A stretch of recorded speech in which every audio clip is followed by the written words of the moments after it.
Hello കൂട്ടുകാരെ, ബിരിയാണികൾ പലതിലും പരീക്ഷിച്ചിട്ടുള്ളവരല്ലേ നമ്മൾ. അപ്പോൾ ഇന്നത്തെ റെസിപ്പി എന്താണെന്ന് പറഞ്ഞാൽ ആമ്പൂർ ബിരിയാണിയാണ്. തമിഴ്നാട്ടിലെ പേര് കേട്ട ആമ്പൂർ സ്റ്റാർ ബിരിയാണി എങ്ങനെയാണ് തയ്യാറാക്കേണ്ടതെന്ന് നമുക്ക് നേരെ വീഡിയോയിലേക്ക് പോകാം.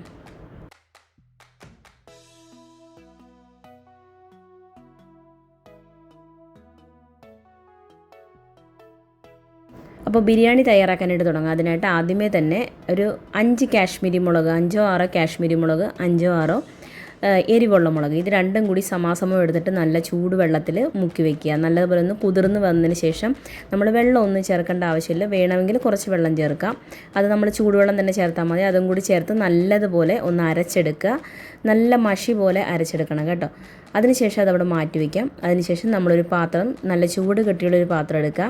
നമ്മൾ ബിരിയാണി ഉണ്ടാക്കുമ്പോൾ എപ്പോഴും നല്ല ചൂട് കെട്ടിയുള്ള പാത്രം തന്നെ എടുക്കാൻ വേണ്ടി നോക്കുക. കാരണം കരിഞ്ഞു പോകാതിരിക്കാൻ വേണ്ടിയാണ് നമ്മൾ ദം ചെയ്യുന്ന സമയത്ത്.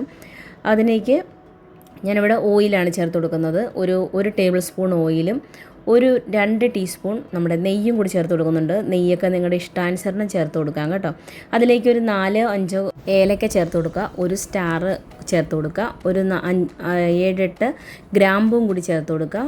2 കഷ്ണം പട്ടയും കൂടി ചേർത്ത് കൊടുത്തതിന് ശേഷം ഇതൊന്ന് നല്ലതുപോലെ ഒന്ന് മൂത്ത് വരണം. നമ്മുടെ എണ്ണയിൽ നല്ലതുപോലെ ഒന്ന് മൂത്ത് വന്നതിന് ശേഷം നമുക്കതിലേക്ക് സവാള ചേർത്ത് കൊടുക്കാം. ഇതിൻ്റെ കറക്റ്റ് അളവൊക്കെ ഞാൻ കറക്റ്റായിട്ട് ഡിസ്ക്രിപ്ഷൻ ബോക്സിൽ ഇട്ടേക്കാം കേട്ടോ. ഓരോന്നായിട്ട് പറയേണ്ട ആവശ്യമില്ല. അതുകൊണ്ടാണ് ഞാൻ പറയുന്നത്. കറക്റ്റ് നിങ്ങൾക്ക് അളവ് അറിയണമെന്നുണ്ടെങ്കിൽ നിങ്ങൾ ചെക്ക് ചെയ്താൽ മതി.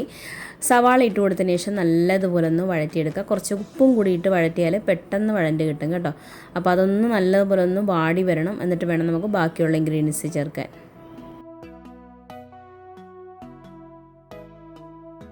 അപ്പോൾ നമ്മുടെ സവാള ഒന്ന് വാടി വന്നിട്ടുണ്ട്. നമുക്കതിലേക്ക് 1 ടേബിൾ സ്പൂൺ വെളുത്തുള്ളി ചതച്ചത് ചേർത്ത് കൊടുക്കുക. വെളുത്തുള്ളിയുടെ പച്ചച്ചുവ മാറുന്നിടം വരെ നല്ലതുപോലെ ഒന്ന് ഇളക്കി യോജിപ്പിച്ച് നമുക്ക് ആ പച്ചച്ചുവ ഒരിക്കലും നമ്മൾ ബിരിയാണിയിൽ ആ ചുവ വരരുത്.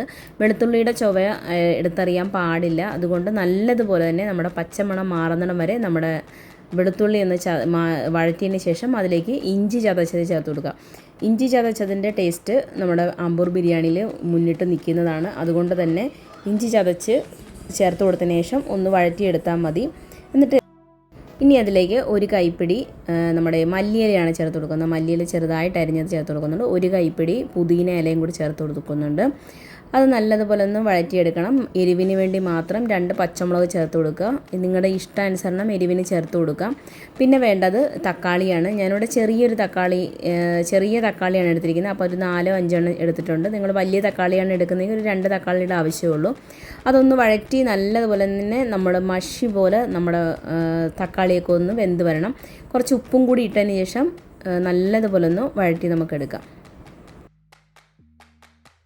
അപ്പോൾ നമ്മുടെ തക്കാളിയൊക്കെ നല്ലതുപോലെ വെന്ത് വന്നിട്ടുണ്ട്. ഇനി നമുക്ക് നേരത്തെ അരച്ച് വെച്ചിരിക്കുന്ന നമ്മുടെ ചില്ലി പേസ്റ്റ് ഉണ്ടല്ലോ, അത് അതിലേക്ക് ചേർത്ത് കൊടുക്കാം. നിങ്ങളുടെ എരിവിനനുസരിച്ച് ചേർത്ത് കൊടുക്കുക. ഞാനിവിടെ ഒരു 2.5 ടേബിൾ സ്പൂൺ ചേർത്ത് കൊടുക്കുന്നുണ്ട് കേട്ടോ. അതിനുശേഷം ഒരു 2 ടേബിൾ സ്പൂൺ തൈരും കൂടി ചേർത്ത് കൊടുക്കുക.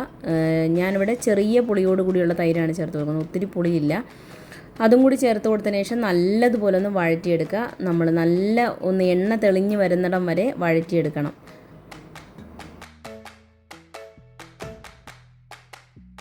അപ്പോൾ അത് നല്ലതുപോലെ വഴണ്ടി വന്നിട്ടുണ്ട് കേട്ടോ. ഇതിനകത്ത് വേറെ മസാലകളൊന്നും ചേർക്കുന്നില്ല. അതുകൊണ്ട് തന്നെ നമ്മൾ ആദ്യമേ ഗ്രാമ്പൂ കറുവപ്പട്ടയൊക്കെ ചേർക്കുമ്പോൾ കുറച്ച് കൂടുതൽ തന്നെ ചേർക്കണം. നമ്മളിതിനകത്ത് വേറെ മസാലകളൊന്നുമില്ല, ഗരം മസാല അങ്ങനത്തെ സാധനങ്ങളൊന്നുമില്ല ആമ്പൂർ ബിരിയാണിക്ക്. അപ്പോൾ നമ്മുടെ അതൊക്കെ നല്ലപോലെ എണ്ണ തെളിഞ്ഞ് വരുമ്പോൾ നമുക്കതിലേക്ക് 1/2 കിലോ ചിക്കനാണ് കേട്ടോ ഞാനിവിടെ ചേർത്ത് കൊടുക്കുന്നത്. 1/2 കിലോ മുതൽ ഒരു 3/4 കിലോ ചിക്കൻ വരെ എടുക്കാവുന്ന രീതിയിലുള്ള മസാലയാണ്. അത് നല്ലതുപോലെ ചിക്കനൊന്ന് നമ്മുടെ അരപ്പൊക്കെ ഒന്ന് ആകുന്നിടം വരെ ഒന്ന് വഴറ്റിയെടുക്കുക.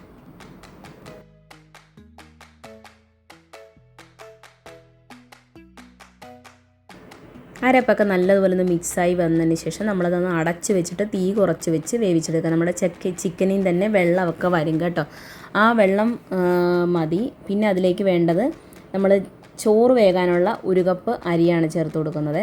1 കപ്പ് അരിയുടെ ആവശ്യമുള്ളൂ. നമ്മുടെ ചിക്കനിൽ നിന്നൊക്കെ വെള്ളം ഇറങ്ങി വന്നിട്ടുണ്ട്. അതുകൊണ്ട് തന്നെ 1 കപ്പ് അരിയുടെ ആവശ്യമുള്ളൂ. നമ്മൾ ഈ അരി ഇതിനകത്ത് വേവിച്ചെടുക്കുകയല്ല, ഒരു 70% അരി വേറെ പ്രത്യേകം വേവിച്ചെടുത്തതിന് ശേഷമാണ് ഇതിൽ ചേർക്കുന്നത്. അതുകൊണ്ട് മാത്രം 1 കപ്പ് അരി വെള്ളം ചേർത്താൽ മതി. നേരിട്ട് നിങ്ങൾ ആമ്പൂർ ബിരിയാണിക്ക് ശരിക്കും നമ്മൾ നേരിട്ടല്ല അരി ഇടുന്നത്. ഒരു 70% വേവിച്ചതിന് ശേഷം നമ്മളിതിലേക്ക് മിക്സ് ചെയ്തിടുവാണ് കേട്ടോ. അപ്പോൾ നമുക്ക് അരി വേവിക്കാൻ വേണ്ടി വയ്ക്കാം. അതിനായിട്ട് നല്ല വെള്ളം വെച്ചതിന് ശേഷം തിളച്ചതിന് ശേഷം നമ്മൾ അരമണിക്കൂർ കുതിർത്ത ജീരകശാല അരിയാണ് ചേർക്കുന്നത്.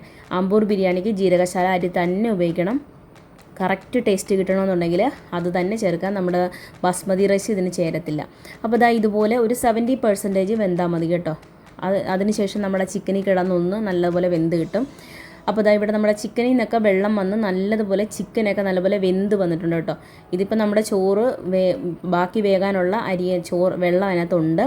നമ്മൾ ആ 70% നമ്മുടെ വെന്ത അരി ഊറ്റിയതിന് ശേഷം നമ്മൾ നമ്മുടെ ചിക്കനിലേക്ക് ഇട്ട് കൊടുക്കുകയാണ്. അതിനുശേഷം ഒരു നാരങ്ങയുടെ നീര്, അതിനകത്ത് കുരുവില്ലാതെ വേണം നാരങ്ങ പിഴിഞ്ഞെടുക്കാൻ, കുരു എടുത്ത് കളയണം കേട്ടോ. ഒരു നാരങ്ങയുടെ നീരും കൂടി ഒഴിച്ചു കൊടുത്തതിന് ശേഷം നല്ലതുപോലെ ഒന്ന് മിക്സ് ചെയ്യണം. നമ്മുടെ ചോറും ചിക്കനും എല്ലാം കൂടി നല്ലതുപോലെ ഒന്ന് മിക്സ് ചെയ്തെടുക്കുക. നല്ലതുപോലെ മിക്സ് ചെയ്തതിന് ശേഷം നമ്മളിത് അടച്ച് വെക്കണം. അടച്ച് വെച്ചിട്ട് ഇവിടെ എനിക്ക് വന്നത് ഒരു 15 മിനിറ്റ് ഞാനിവിടെ തീ കുറച്ച് വെച്ചിട്ടാണ് എടുത്തത്. ഇടയ്ക്ക് നിങ്ങൾക്ക് ഒന്ന് തുറന്നിട്ട് ഇളക്കി ഇട്ട് കൊടുക്കാം കേട്ടോ. കറക്റ്റ് നമ്മൾ ആ മേളിൽ കിടക്കുന്ന ചോറൊക്കെ നല്ലപോലെ അടിയിലോട്ട് പോകാൻ വേണ്ടി ഒന്ന് ഇളക്കി ഇട്ട് കൊടുക്കാം. അപ്പോൾ അത്രയേ ഉള്ളൂ, നമ്മുടെ ആമ്പൂർ ബിരിയാണി റെഡി ആയിട്ടുണ്ട്. ഇതിനകത്ത് ഇനി വേറെ സംഭവങ്ങളൊന്നുമില്ല. വളരെ പെട്ടെന്ന് തന്നെ നമുക്ക് തയ്യാറാക്കാവുന്ന ഒരു റെസിപ്പിയാണിത്. ഇത് കറക്റ്റ് റെസിപ്പിയാണ്. ആമ്പൂർ സ്റ്റാർ ബിരിയാണിയുടെ കറക്റ്റ് റെസിപ്പിയാണ് കേട്ടോ. ഇതെൻ്റെ ഒരു ഫ്രണ്ട് എനിക്ക് തമിഴ്നാട്ടിലുണ്ട്. ആ ഫ്രണ്ട് എനിക്ക് പറഞ്ഞു തന്നെയാണ്. അപ്പോൾ എല്ലാവരും തയ്യാറാക്കി നോക്കുക. സിമ്പിളല്ലേ തയ്യാറാക്കാൻ നമ്മുടെ ആമ്പൂർ ബിരിയാണി. വളരെ ടേസ്റ്റാണ്. എപ്പോഴും നമ്മൾ ഒരുപോലെ തന്നെ ബിരിയാണി കഴിക്കുന്നതിൽ ഒരു വ്യത്യസ്ത ടേസ്റ്റാണ് കേട്ടോ ഇത്. വേറെ കൂടുതൽ മസാലകളൊന്നുമില്ല. അപ്പോൾ എല്ലാവരും ഒന്ന് ട്രൈ ചെയ്ത് നോക്കുക. ട്രൈ ചെയ്ത് നോക്കിയിട്ട് ഫീഡ്ബാക്ക് ഇടാൻ മറക്കരുത് കേട്ടോ. അപ്പോൾ നമ്മുടെ ചാനൽ അല്ലെങ്കിൽ സബ്സ്ക്രൈബ് ചെയ്തിട്ടില്ലെങ്കിൽ സബ്സ്ക്രൈബ് ചെയ്യാൻ മറക്കരുത്. നമ്മുടെ ഫേസ്ബുക്ക് പേജ് ഫോളോ ചെയ്യാനും മറക്കരുത്. അപ്പോൾ പുതിയൊരു വീഡിയോ ആയിട്ട് വരുന്നതിന് വരെ thanks for watching. Thank you. By.